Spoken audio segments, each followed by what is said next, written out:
Remember those children's books about a bear family living in a treehouse? Most of us recall them as the Berenstain Bears, spelled with an E-I-N. But look at the books today, and you'll see it's Berenstain with an A. This tiny change unsettles many, as if a piece of childhood has shifted.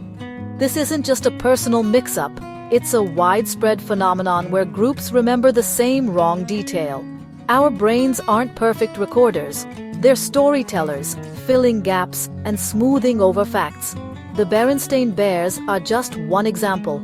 These memory glitches show up everywhere. Brand names, cartoon characters, even movie quotes.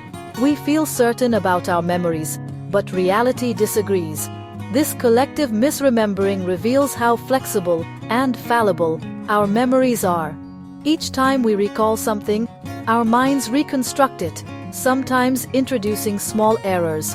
When these errors are shared and repeated, they become collective false memories. It's not a sign of a bad memory, but a normal part of how our brains work. Our minds prioritize meaning and patterns over perfect accuracy, leading to these fascinating memory mysteries.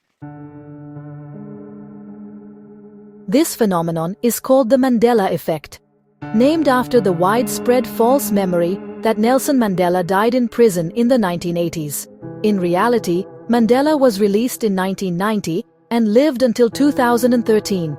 The Mandela effect describes when large groups remember events or details that never happened.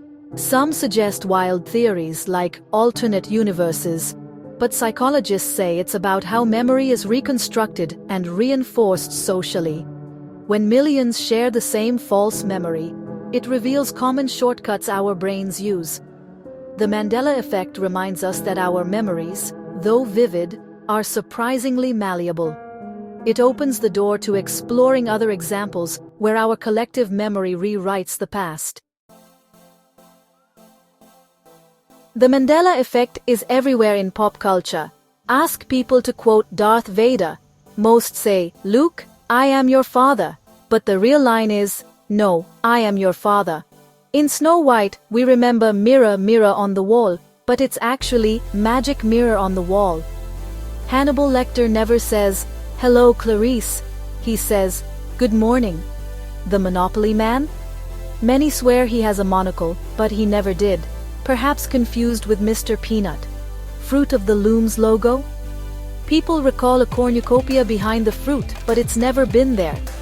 Pikachu's tail? No black tip, despite what many remember. Curious George? Always tailless, though we picture him with one. Our brains blend details, creating memories that feel right but aren't real. These examples show how easily our minds fill in gaps, merging details for a story that makes sense. The Mandela effect isn't just about what we hear, it's about what we see and believe. These shared errors reveal the creative, imperfect nature of memory.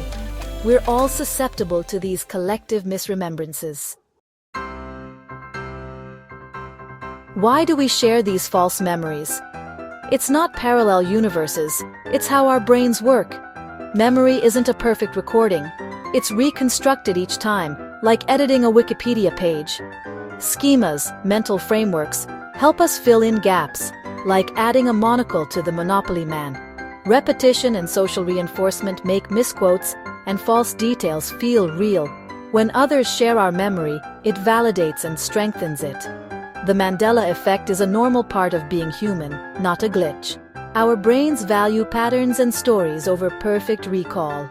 These quirks remind us that our perception of reality is wonderfully complex and sometimes delightfully flawed.